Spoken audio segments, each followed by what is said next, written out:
Hi kids, so let's continue with history. Chapter 3, the Delhi Sultan. So now you already know the Delhi Sultan was well established and it was very much engaged in taking care of the garrisons and the hinter towns, the side by areas, the people living in the side by lands, okay, hinterlands, that are known as hinterlands. Now together with this, he did some good work also. He started building mosques. As I said, there was one big corrugated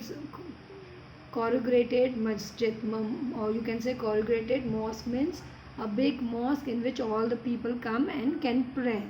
And what was the actual intention, why he built different types of, first and foremost, only one single big mosque was made, okay, so that all the Muslim people can go over there and unitedly they can pray and they can feel a sense of unity, a community can be formed. This was the main objective, okay.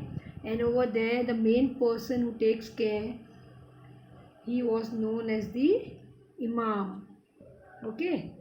He used to do the main Muslim prayers, the reading and all on the mic.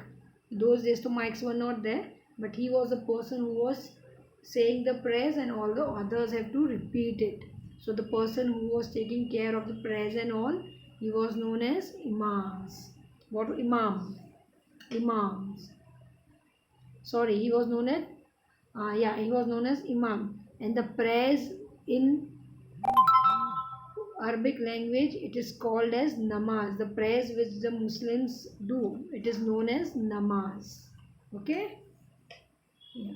Then secondly, what Imam means, the person who is a leader, means who takes care of the whole mosque. Okay? The main man in the mosque.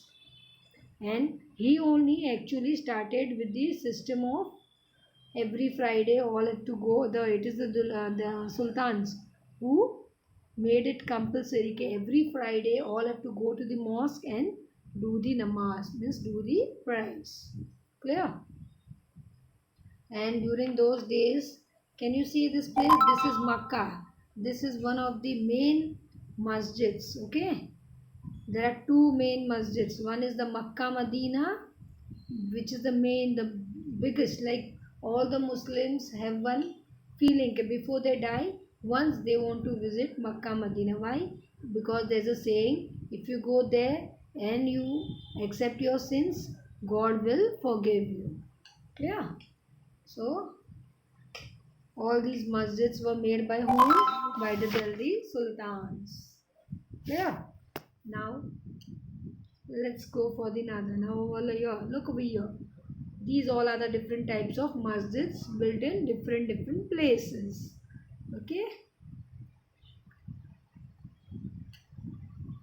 These are all in different places made by different kings, but all the other sultanates of Delhi who have made these things, different sultanates who came and ruled Delhi, and they ones who were the Muslim ones. Okay, mostly during the 12th, 13th era, once the Chauhans were defeated, it was all the Muslim kings who have captured Delhi. Fine. Now, how was the administration over there, kids? Now, if you remember, who was Iltutmish? Yeah, Iltutmish was Razia Sultan's father. How did he do the administration work? He appointed the slaves to the main positions, like in military, the commander, the main Senapati. Commander means the Senapati, okay?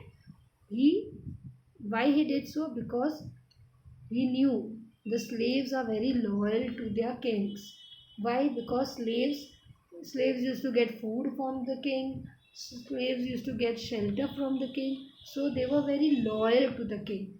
And for good administration, kings require loyal people, correct? Trustworthy people.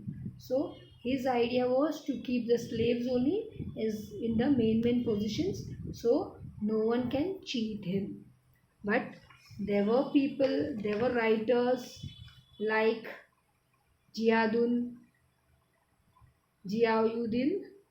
Barani. You remember the chronicle? Yeah, he did not like her.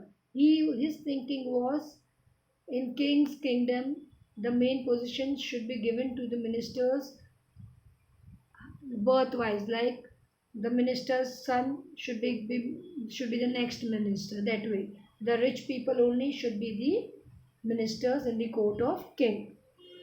Okay. So after Iltutmish, the next two who took over the Delhi Sultanate were the Alauddin Khalji, and the second was Muhammad Tughlaq. These both also, Tughlaq also followed his Iltutmish policy, like keeping slaves as the main in charge. But but Khalji, he appointed the rich people, the birthwise people, in the post of administration, high post. Okay.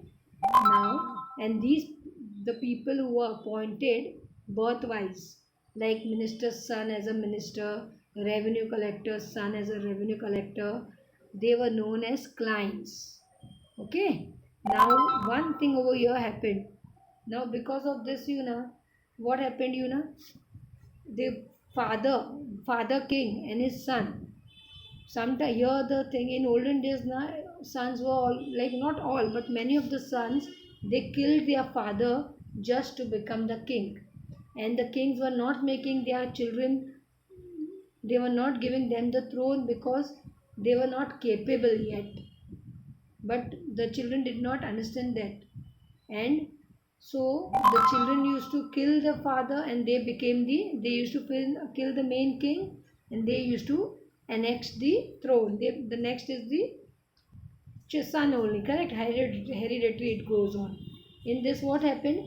Now the slaves who are loyal to the actual king, they will not be loyal to the son, because they know this is the one who has killed the king, correct? So because of this, there was many gap between the lawyers, between the new kings and the slaves who became the commanders. Okay.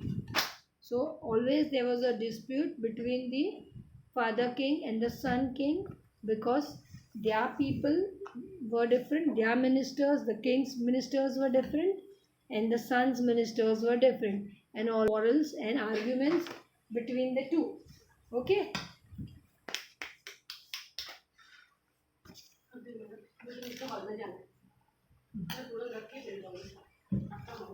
So got it, kids? Yeah.